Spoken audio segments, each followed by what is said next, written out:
Blood cancer जो है हमारे बॉडी में जो बोन्स होती हैं, तो बोन्स के अंदर बोन मैरो होता है। यहाँ पे ब्लड बनता है। ब्लड में 3 प्रकार की कोशिकाएं होती हैं, जो लाल कोशिकाएं, वाइट कोशिकाएं और जो प्लेटलेट्स, वो मैरो में बनते हैं।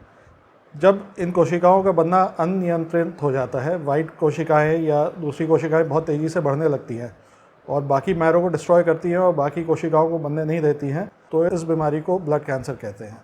ये जो कोशिकाएं बनती हैं, ये एक्चुअली इमेच्योर होती है, काम भी नहीं करती है ढंग से और बाकी कोशिकाओं को बनने में बाधा प्रोड्यूस करती है, जिसकी वजह से बॉडी पे बहुत ही ख़राब इफ़ेक्ट आते हैं। तो ये ज़्यादातर कैंसर हमारे, चाहे वो ब्लड कैंसर हो या कोई और कैंसर हो, जो मेन इम्पॉर्टेंट कारण है वो एनवायरमेंटल है।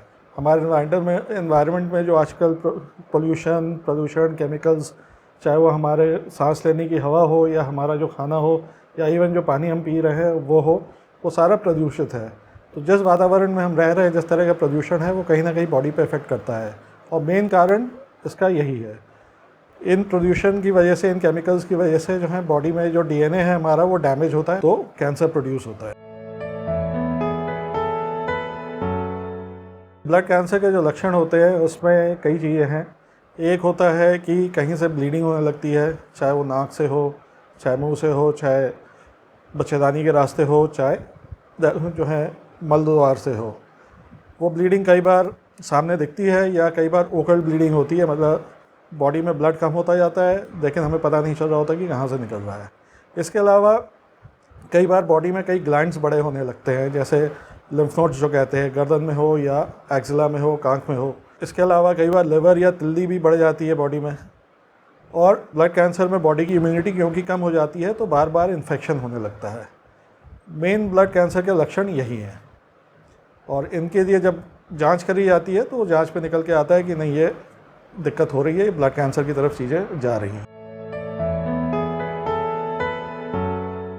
ब्लड कैंसर का जो डायग्नोसिस होती है, वो जब मरीज़ इन सारे लक्षणों के साथ हमारे पास आता है तो हम उसकी कुछ जांचें कराते हैं। सबसे पहली जांच जो होती है वो ब्लड की ही होती है कि ब्लड का सैंपल लेके उसमें चेक किया जाता है कि ब्लड की मात्रा, उसमें हीमोग्लोबिन, उसमें WBCs, उसमें प्लेटलेट्स की क्या मात्रा है। और जब इन जांचों में कुछ गड़बड़ी पाई जाती है तो आगे और जांचें करी जाती हैं। नेक्स्ट जो जांच करी जाती है उसको हम लोग कहते हैं पेरिफेरल स्मीयर। उसमें हम देखते हैं कि जो ब्लड में गड़बड़ी है वो किस वजह से है, उसमें जो कोशिकाएं हैं वो कम हैं, ज़्यादा हैं या किस तरह की है, मैच्योर है या इमैच्योर है। जब पेरिफेरल स्मीयर में भी कुछ दिक्कत दिखाई देती है तो अगली जो जांच होती है वो मैरो की जांच होती है। हड्डी में से अंदर जो मैरो है, जहाँ पे ब्लड बनता है, उस मैरो का एक सैंपल लिया जाता है और उसको जांच में भेजा जाता है।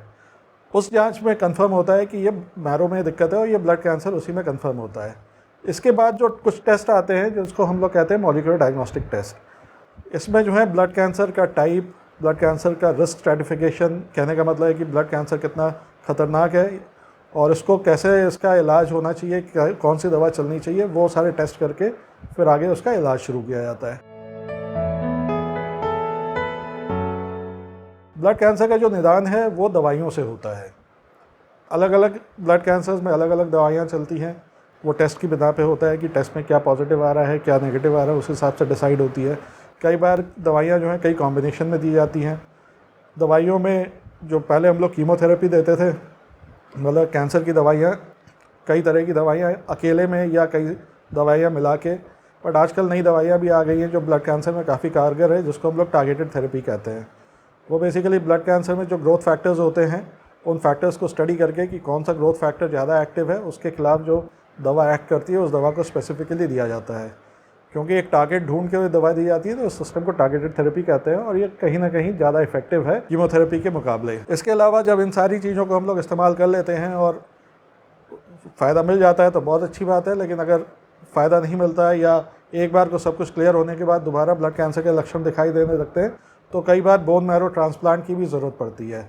उसमें शरीर का पूरा मैरो जो है दवाइयों के सहारे ख़त्म करके किसी और का मैरो, मतलब डोनर का मैरो लेके उसको बॉडी में डाला जाता है, तो जिससे कि बॉडी का जो ख़राब मैरो है वो रिप्लेस होकर नया दोबारा से उत्पन्न हो सके और इससे भी ब्लड कैंसर को ख़त्म करने की कोशिश करी जाती है। और आज की तारीख में काफ़ी केसेस में हम लोग को इसमें बहुत फ़ायदा भी मिलता है। कैंसर बीमारी ऐसी है कि इसमें आप एक बार को पूरा ठीक कर लो फिर भी उसमें दोबारा होने का ख़तरा हमेशा रहता है। लेकिन किस में दोबारा होगा किस में नहीं होगा उसके लिए हम लोग एक रिस्क स्ट्रैटिफिकेशन करते हैं। उसमें कैंसर कितना अग्रेसिव है, उसके दोबारा होने की क्या चांसेस है, उसकी पूरी स्टडी होती है। और अलग अलग कैंसर्स में अलग अलग रिस्क स्ट्रैटिफिकेशन होता है और रिस्क के आधार पे ही डिसाइड होता है कि किस में कितना खतरा है। किसी में बहुत कम खतरा होता है, जैसे ब्लड कैंसर में एक कैंसर होता है जिसको हम लोग एक्यूट लिम्फोसाइटिक ल्यूकीमिया कहते हैं। इसमें एक बार ठीक हो जाए तो 90% से ऊपर चांस रहता है कि मरीज़ हमेशा ठीक चलता रहेगा। लेकिन दूसरी तरफ एक एक्यूट माइलोसाइटिक ल्यूकीमिया करके होता है जिसमें दोबारा होने की गुंजाइश बहुत ज़्यादा रहती है। तो अलग अलग कैंसर में अलग अलग चांसेस होते हैं दोबारा होने के। ज़ीरो कभी नहीं होता, लेकिन हाँ कुछ कैंसर्स हैं जिसमें पूरी तरह से कामयाबी भी मिल जाती है, लगभग 90% से ऊपर केसेस में। ब्लड कैंसर को रोकना बड़ा मुश्किल है, लेकिन हाँ जो आज की तारीख में हमारा एनवायरनमेंट है, उस एनवायरनमेंट को देखते हुए अगर हम पूरे प्रिकॉशंस लें, एनवायरनमेंटल जो पोल्यूशन और केमिकल एक्सपोजर है उससे उसको किसी तरह अवॉइड कर सकें, तो हाँ ब्लड कैंसर का रोकथाम संभव है। और उसके लिए इंडिविजुअल से ज़्यादा एक कम्युनिटी बेसिस पे हम लोग को एफर्ट करना पड़ेगा। इंडिविजुअली करके बहुत ज़्यादा फ़ायदा नहीं है, लेकिन अगर कम्युनिटी लेवल पे या सरकारी लेवल पे हम ऐसे नियम बनाएं जिससे कि जो वातावरण में पोल्यूशन है वो कम हो सके, तो डेफिनेटली ब्लड कैंसर या दूसरे किसी कैंसर का रोकथाम संभव है। एज अ डॉक्टर हम यही सलाह देना चाहेंगे कि कैंसर से आप डरे नहीं। ब्लड कैंसर ऐसी चीज़ है जो एक छोटे से बच्चे, मतलब 1 महीने से बच्चे से लेके जो है 100 साल के बूढ़े तक में हो सकती है। अलग अलग एज ग्रुप में अलग अलग कैंसर होता है, उसका अलग अलग इलाज होता है और उसका अलग नतीजा होता है। बचपन में जो ब्लड कैंसर होते हैं उसमें बहुत अच्छा नतीजा मिलता है, लेकिन समय से उसमें इलाज होना बहुत ज़रूरी है। अगर समय से इलाज होगा तो उसको जो है बहुत आसानी से ठीक किया जा सकता है। जो ओल्डर एज में जो ब्लड कैंसर्स होते हैं उसमें भी कई प्रकार के कैंसर्स हैं, और उसमें भी अगर समय से कैंसर पकड़ में आए और उसका हम लोग सही से इलाज कर सकें तो उसमें भी हम लोग बहुत अच्छा नतीजा दे सकते हैं। इनिशियल स्टेज में अगर कैंसर पकड़ में आता है तो उसका बहुत अच्छी तरह से इलाज संभव है। एक हेल्दी लाइफस्टाइल जिए, एक हेल्दी डाइट लें और अपने खान पान और अपने जो भी सिस्टम है उसमें से जितना कम हो सके केमिकल्स और इन सब चीज़ों का जितना दूर रह सके उतना ज़्यादा अच्छा है।